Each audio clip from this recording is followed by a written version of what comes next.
मकर संक्रांती जवळ येते तर तिळाची पोळी ही झालीच पाहिजे. 8 दिवस टिकणारी खरपूस अशी अजिबात वातड न होणारी ही तिळाची पोळी करणार आहोत. चला तर मग करूया. 1 वाटी तीळ घेतलाय. तीळ मी अगोदरच धुवून स्वच्छ करून वाळवून घेतले होते, कारण आता संक्रांतीसाठी लाडू पण करायचे होते आणि पोळ्या पण करायच्यात, म्हणून मी तयारी ती अगोदरच केली होती.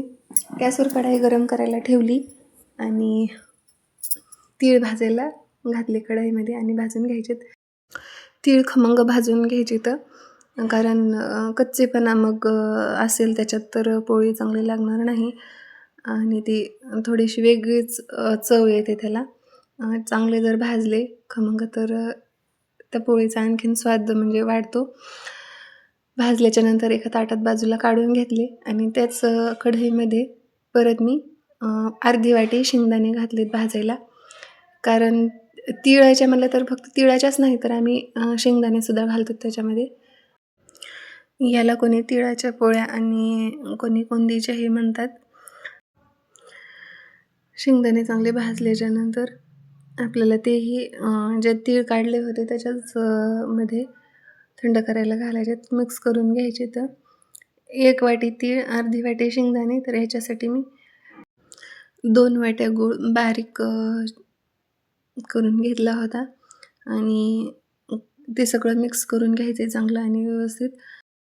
मिक्सरवर आपल्याला हे तीळ, गूळ आणि शेंगदाण्याचं सगळं वाटून घ्यायचं आहे.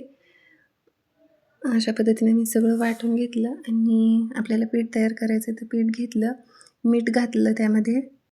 ते पीठ असंच मळायचं नाही तर आपल्याला तेल गरम करून घ्यायचं आहे, कारण कडकडीत तेलाचं जर मोहन घातलं त्या पिठामध्ये तर आपली पोळी ही अजिबात वातड होणार नाही, खरपूस राहते, खमंग राहते, म्हणजे तिला एक असा वातडपणा येणार नाही.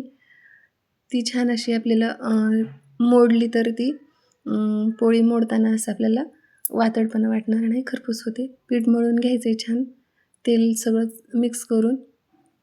आणि पीठ मळल्याच्या नंतर हा जो आपल्याला उंडा करून घ्यायचा आहे आणि जे आपलं तीळ, गूळ आणि शेंगदाण्याचं जे सारण होतं ते अजिबात त्याच्यामध्ये पाणी घालायची गरज लागणार नाही, कारण त्याच्यामध्ये आपण गूळ घातला आहे. गुळाला ऑलरेडी त्या गुळामुळे चिकटपणा येतो आणि मस्त असा उंडा भरून घ्यायचा आहे. पोळी फुटणार नाही याची काळजी घ्यायची आणि हलक्या हाताने लाटून घ्यायचे सगळं, आणि लाटताना व्यवस्थित लाटायची, फुटणार नाही.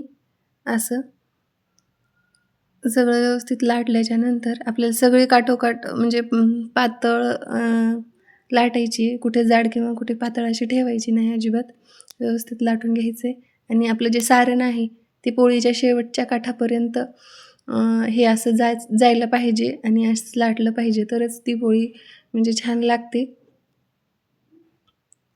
तवा गरम करून आपल्याला त्यावरती पोळी भाजायला टाकायची आणि पोळी दोन्ही बाजूनी छान अशी भाजून घ्यायची.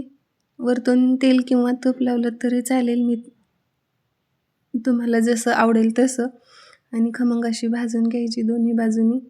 बघा कशी टम्म फुगते, खूप छान लागते, टेस्ट लागते आणि प्रवासात म्हणसाल तर खूप म्हणजे टिकते सुद्धा.